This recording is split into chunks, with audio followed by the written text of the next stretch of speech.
Today is Friday, Parashat Vayetze. In the parasha of this week, there is an episode where Yaakov leaves the house of Lavan and he lives with his wives and his children. And Lavan, when he finds out that Yaakov took off, he chases after him and he catches up with him eventually. And Lavan has a claim against Yaakov.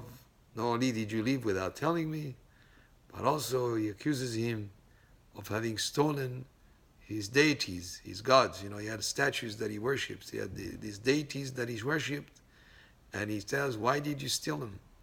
In fact, what happened is Rachel, Imenu, had taken those and she hid them with her. So with that claim against Yaakov, Yaakov responds by saying, Im asher timtza et Elohecha lo yichyeh. And he tells him, a person with whom you'll find your deities, that person will not live. And he continues by saying, in front of our relatives, identify anything for yourself that belongs to you. And Yaakov did not know that Rachel had stolen those deities.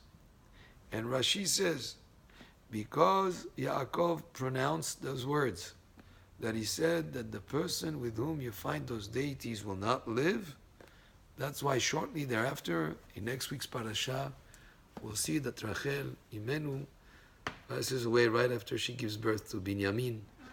And a person has to be very careful with the words that come out of his mouth. There is an incredible power to speech.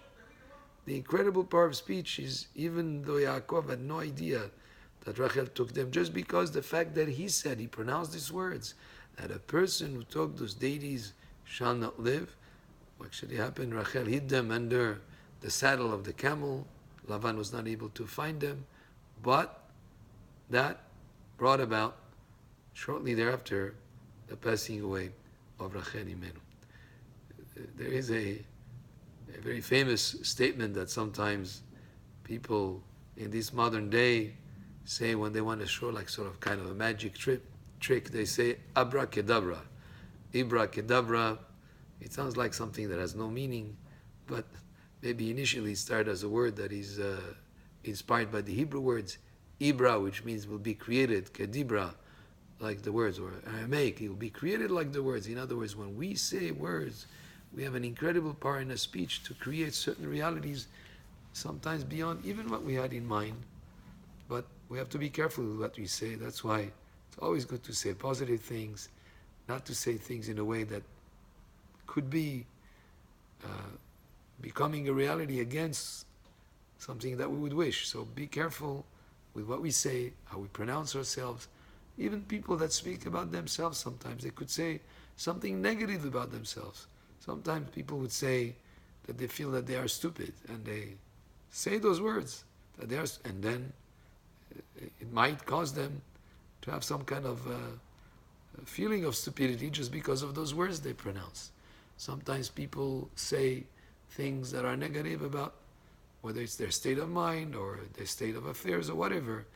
The minute it's pronounced, it can create a certain reality, and you have to be very careful with that. So it's always good to say good things, to think positive, to say positive, and the more good, positive things you say, the more you have a chance of those things actually taking place. So there's an incredible part of speech that we see as an example from the parasha of this week. Baruch Adonai le'olam, amen ve'amen.